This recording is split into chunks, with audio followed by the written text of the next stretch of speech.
എടാ അതെ നീ പറയുന്ന കാര്യങ്ങളൊക്കെ സംഭവം അടിപൊളിയാണ് കേട്ടോ. നീ എന്താ പറയാ പറയുന്ന കാര്യങ്ങൾ ഒരുപക്ഷെ കേട്ട് കഴിയുമ്പോൾ കുറച്ച് കഴിഞ്ഞിട്ടായിരിക്കും നമ്മളൊന്ന് ചിന്തിക്കണം. എൻ്റെ ഒരു സബ്സ്ക്രൈബർ, അതായത് എൻ്റെ ഒരു കൂട്ടുകാരൻ കഴിഞ്ഞ ദിവസം എനിക്ക് വോയിസ് മെസ്സേജ് അയച്ച കാര്യമാണ്. ഞാൻ ഈ പറയുന്ന കാര്യങ്ങളൊക്കെ നിങ്ങൾ എന്താ ചിന്തിച്ചു വെച്ചിരിക്കുന്നത്? ഞാൻ ഈ പറയുന്ന കാര്യങ്ങളൊക്കെ ഞാൻ സ്വന്തമായിട്ട് എഴുതിയുണ്ടാക്കി, അല്ലെങ്കിൽ രാത്രിയിരുന്ന് എഴുതിയുണ്ടാക്കി കുറെ കഥകളൊക്കെ ആലോചിച്ച് കണ്ടുപിടിച്ച് നിങ്ങളുടെ മുമ്പിൽ ഒന്ന് പറയുന്നതാണെന്നാണോ? ഒരിക്കലല്ല, തെറ്റായി ചെന്ന് മാറ്റി വെച്ചേക്കൂ. ഞാനിത് പല സ്ഥലത്തും വായിച്ചു കേട്ട കാര്യമായിരിക്കും, പലരും പറഞ്ഞിട്ടുള്ള കാര്യമായിരിക്കും, പല പുസ്തകങ്ങളിൽ നിന്ന് എടുക്കുന്ന കാര്യമായിരിക്കും, പത്രങ്ങളിൽ നിന്ന് എടുക്കുന്ന കാര്യമായിരിക്കും. അങ്ങനെ ഒരുപാട് കാര്യങ്ങൾ ചേർത്ത് വെച്ചിട്ടാണ് ഞാൻ ഒരു ദിവസത്തെ കണ്ടന്റ് ക്രിയേറ്റ് ചെയ്യുന്നത്. അതുകൊണ്ട് തന്നെ ഇതൊന്നും തന്നെ എന്റെ സ്വന്തമല്ല, വേറെ എവിടെയോ കേൾക്കുന്ന കാര്യങ്ങൾ നിങ്ങളിലേക്ക് എത്തിക്കുന്നു. മറ്റുള്ളൊരു സ്ഥലത്ത് ഇരിക്കുന്ന കാര്യം നിങ്ങളിലേക്ക് എത്തിക്കുന്ന ഒരു വഴിയെ നമ്മൾ ചാനൽ എന്നാണ് അവർ വിളിക്കുന്നത്. അത് തന്നെയാണ് എൻ്റെ ഈ ചാനൽ. ഹായ്, ഹലോ, നമസ്തേ, നമസ്കാരം. ഞാൻ റോബിൻ. എൻ്റെ ചാനലിലെ മറ്റൊരു വീഡിയോയിലേക്ക് നിങ്ങൾക്ക് സ്വാഗതം. മനുഷ്യൻ എന്ന് പറയുന്നത് ഒരു സാമൂഹിക ജീവിയാണ്. പരസ്പര സഹായം സ്വീകരിച്ചും കൊടുത്തും ജീവിക്കുന്ന ഒരു ജീവി. എന്താ അതിനെന്തെങ്കിലും സംശയമുണ്ടോ? ഇവിടെ എനിക്ക് അത്യാവശ്യമായിട്ടൊരു 500 രൂപ വേണം, അല്ലെങ്കിൽ 2000 രൂപ വേണം, നീ ഒന്ന് പെട്ടെന്ന് അയച്ചു തരും. ഇന്ന് രാത്രി അല്ലെങ്കിൽ നാളെ നിങ്ങൾക്ക് ഞാൻ അക്കൗണ്ടിലേക്ക് എന്തായാലും ഇട്ടുതരാം. അല്ലെങ്കിൽ എനിക്ക് അത്യാവശ്യമായിട്ട് ഹോസ്പിറ്റലിൽ പോകണം, അപ്പോൾ നിന്റെ വണ്ടി ഒന്ന് എനിക്ക് വേണം, ഞാൻ പോയിട്ട് തിരിച്ചൊന്ന് തന്നെ പെട്രോളൊക്കെ ഞാൻ അടിച്ചിട്ടേക്കാം. ഇങ്ങനെയൊക്കെ പറഞ്ഞു കഴിഞ്ഞാൽ നിങ്ങളെ സഹായിക്കാനായിട്ട് ഓടിയെത്തുന്ന ഒരു കൂട്ടുകാരൻ അല്ലെങ്കിൽ ഒരു കൂട്ടുകാരി നിങ്ങൾക്കുണ്ടായിരിക്കും, ശരിയല്ലേ? എന്നാൽ ഇതിനോടൊപ്പം തന്നെ മറ്റു ചിലരുണ്ട്.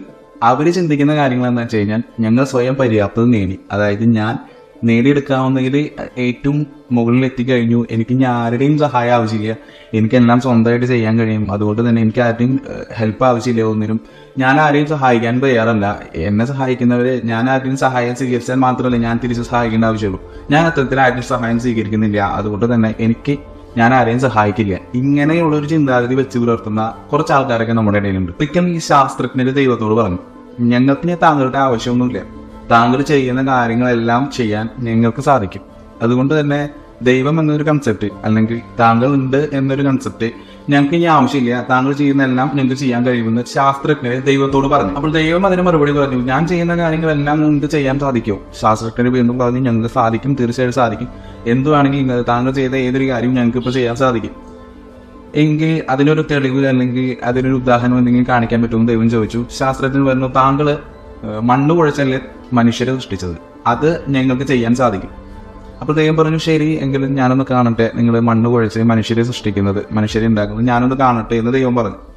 ഉടനെ ശാസ്ത്രജ്ഞരെ ദൈവത്തെയും കൂട്ടിയിട്ട് ഒരു പാടത്തേക്ക് പോയി അവിടുന്ന് മണ്ണെടുത്തിട്ട് കുഴച്ച് ഒരു മനുഷ്യന്റെ രൂപം ഉണ്ടാക്കാൻ തുടങ്ങി. ശാസ്ത്രജ്ഞരെ മണ്ണ് കുഴച്ച് മനുഷ്യരെ ഉണ്ടാക്കുന്നത് ദൈവം നോക്കി നിന്നു. പെട്ടെന്ന് ദൈവം ഇടപെട്ടുകൊണ്ട് പറഞ്ഞു, ഞാൻ സൃഷ്ടിച്ച മണ്ണുകൊണ്ടല്ല, നിങ്ങൾ ഉണ്ടാക്കിയ മണ്ണുകൊണ്ട് മനുഷ്യരെ ഉണ്ടാക്കി. മറ്റുള്ളവരെ തോൽപ്പിക്കാൻ ഇറങ്ങുന്ന മറക്കുന്ന ചില കാര്യങ്ങളുണ്ട്. ആരും ആരുടെയും സഹായമില്ലാതെയല്ല വളർന്നു വന്നത്. നമുക്ക് ഇപ്പോഴായിരിക്കുന്ന നമ്മുടെ ഈ അവസ്ഥയിലേക്ക് എത്തിച്ചേരാനായിട്ട് ആരെങ്കിലൊക്കെ നമ്മളെ ഒരുപാട് സഹായിച്ചിട്ടുണ്ടാവും. എന്നാൽ അതെല്ലാം മറന്നുകൊണ്ട് ജീവിക്കുന്ന മനുഷ്യൻ സ്വന്തം മനസ്സും ശരീരവും തന്നെയാണ് വികൃതമാക്കിക്കൊണ്ടിരിക്കുന്നത്. നമ്മളൽപ്പം വളർന്നു അല്ലെങ്കിൽ നല്ലൊരു പൊസിഷനിലെത്തി എന്ന് തോന്നുന്ന മനുഷ്യർക്ക് ഓട്ടോമാറ്റിക്കലി വന്നു പോകുന്ന ഒരു ചിന്തയുണ്ട്, മറ്റുള്ളവരെ എങ്ങനെയെങ്കിലും തോൽപ്പിച്ചുകൊണ്ടിരിക്കണം, ഏതെങ്കിലും കാര്യത്തിൽ മറ്റൊരാളെ തോൽപ്പിച്ചുകൊണ്ടിരിക്കണം. അങ്ങനെ കിട്ടുന്ന വിജയത്തിൽ അവർ ആഹ്ലാദം കണ്ടെത്താൻ ശ്രമിക്കുന്നു. അങ്ങനെ ലഭിക്കുന്ന വിജയം മാത്രമായിരിക്കും അവർ വിജയം എന്ന് കണക്കാക്കുന്നത്. നേരത്തെ ഞാൻ തുടക്കത്തിൽ പറഞ്ഞു സ്വയം പര്യാപ്തത എന്നൊരു വാക്ക്. ആ സ്വയം പര്യാപ്തത എന്ന് പറയുന്നത് വെറും സാങ്കല്പികം മാത്രമാണ്. മനുഷ്യ ഒരിക്കലും ഒറ്റയ്ക്ക് സ്വയം പര്യാപ്തത എന്നൊരു കാര്യം കൈവരിക്കാൻ സാധിക്കില്ല. നമുക്ക് ഈ വന്നു ചേരുന്ന കാര്യങ്ങളൊക്കെ നമ്മുടെ കയ്യിൽ ഒന്നെങ്കിൽ പണമുള്ളത് കൊണ്ടോ അല്ലെങ്കിൽ ഒരുപാട് കഴിവുകൾ ഉള്ളത് കൊണ്ട് വന്നു ചേരുന്നത് മാത്രമാണ്. ഒരു ഉദാഹരണം പറയുകയാണെങ്കിൽ, നിങ്ങളുടെ കയ്യിൽ ഒരു ആഡംബര കാറുണ്ട്, ആഡംബര കാർ നിങ്ങൾ കൊണ്ടു നടക്കുന്നു, അതിനെന്തെങ്കിലും ഒരു കംപ്ലൈന്റ് വന്നു കഴിഞ്ഞാൽ ഒരു മെക്കാനിക്കിന്റെ ആവശ്യമുണ്ട്. വലിയൊരു എവറസ്റ്റ് കീഴടക്കിയ മനുഷ്യൻ പോലും ധരിച്ചിരിക്കുന്ന ചെരുപ്പ് ഉണ്ടാക്കിയിരിക്കുന്നത് ഒരു പാവപ്പെട്ട മനുഷ്യന്റെ കൈകളുകൊണ്ടാണ്. ആരും അവകാശപ്പെടാത്ത, ആരും അവകാശം പറയാനില്ലാത്ത വായുവും വെള്ളവും സുലഭമായി ലഭിക്കുന്നത് കൊണ്ടാണ് നമ്മുടെ ജീവൻ പോലും ഒരുപക്ഷെ നിലനിൽക്കുന്നത്. നമുക്ക് ചുറ്റുമുള്ളവരോട് പരസ്പര ബഹുമാനത്തോടെ പെരുമാറാൻ പഠിക്കാം. ആവശ്യങ്ങൾ വരുമ്പോൾ, സഹായം വരുമ്പോൾ ചോദിക്കാൻ മടി കാണിക്കാതിരിക്കുക. മറ്റൊരാൾ നിങ്ങളുടെ മുമ്പിലേക്ക് ഒരു സഹായം ചോദിച്ചു വരുമ്പോൾ അയാളെ ഒഴിവാക്കാതിരിക്കുക. അങ്ങനെ പരസ്പര സഹായത്തോടെ ഒരുമിച്ച് മുന്നേറുന്ന ഒറ്റക്കെട്ടായി ജീവിക്കുന്ന ഒരു സമൂഹത്തെ വളർത്തിയെടുക്കാൻ നമുക്ക് സാധിക്കട്ടെ. ഒരു ചെറിയ ചിന്തയാണ്, നിങ്ങൾക്ക് എല്ലാവർക്കും ഇഷ്ടപ്പെട്ടു എന്ന് വിചാരിക്കുന്നു. ഇത്തരത്തിലുള്ള ചിന്തകൾ നിങ്ങൾക്ക് തീർച്ചയായും ഇഷ്ടപ്പെടുന്നുവെങ്കിൽ ചാനൽ സബ്സ്ക്രൈബ് ചെയ്യാൻ മറക്കരുത്. ഇന്നലെ ഞാൻ പറഞ്ഞിരുന്നു, ഈ ചാനൽ ഇടുന്ന വീഡിയോസ് അപ്പോൾ തന്നെ ലഭിക്കുന്നതിന് വേണ്ടിയിട്ട് ആ ബെല്ലൈക്കനും കൂടി ഒന്ന് എനേബിൾ ചെയ്ത് വെച്ചേക്കുക. സബ്സ്ക്രൈബ് ചെയ്യുന്ന കാര്യം പരിഗണിക്കുക. ഇഷ്ടപ്പെട്ടാൽ തീർച്ചയായിട്ടും ലൈക്ക് ചെയ്യുക, ഇഷ്ടപ്പെട്ടെങ്കിൽ ഡിസ്ലൈക്ക് ചെയ്തോളൂ. കാരണം എന്താണത് കമന്റ് ബോക്സിൽ അറിയിക്കുക. നിങ്ങളുടെ അഭിപ്രായങ്ങൾ ഇത് തന്നെയാണെങ്കിലും കമന്റ് ബോക്സ് വഴിയോ അല്ലെങ്കിൽ എൻ്റെ സോഷ്യൽ മീഡിയ പ്ലാറ്റ്ഫോം വഴിയോ അറിയിക്കുക. നിങ്ങൾക്ക് ഇതുപോലെ എന്തെങ്കിലും ചിന്തകൾ ഞാനുമായി പങ്കുവയ്ക്കാനുണ്ടെങ്കിൽ തീർച്ചയായിട്ടും പങ്കുവയ്ക്കുക. അപ്പൊ നാളെ അല്ലെങ്കിൽ മറ്റൊരു ദിവസം ഇതുപോലെ നല്ലൊരു വീഡിയോ ആയിട്ട് വീണ്ടും കാണാം. അതുവരേക്കും ടാറ്റാ സീ യു ബൈ.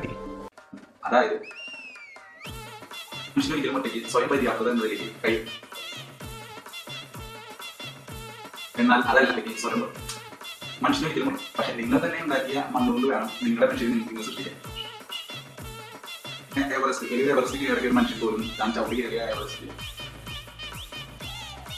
അതുപോലെ തന്നെ എവറസ്റ്റ് കയറിയ ഒരു മനുഷ്യൻ